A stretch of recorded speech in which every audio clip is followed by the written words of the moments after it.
So hello everyone on day number 14 of Insights on Homeopathy. So आज બહુ beautiful book વાંચતી હતી which is Good Vibe Good Life. So આમાં એક બહુ બ્યુટીફુલ ચેપ્ટર છે which is Law of Manifestation and Law of Attraction. Right, મતલબ કે તમે જે વસ્તુ વિચારશો ને એ વસ્તુ તમે એટ્રેક્ટ કરશો.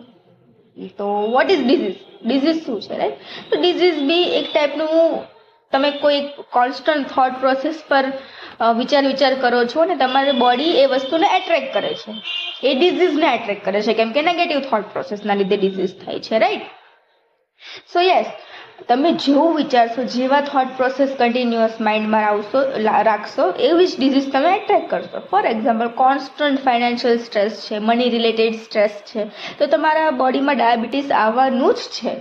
સેકન્ડલી, કોન્સ્ટન્ટ તમારા ફેમિલી રિલેટેડ કોઈ સ્ટ્રેસ છે, કોઈ પર્ટિક્યુલર ફેમિલી મેમ્બરના રિલેટેડ કોઈ સ્ટ્રેસ છે, તો બીપી અને હાર્ટ ડિઝીઝ આવા કોમન છે, કેમ કે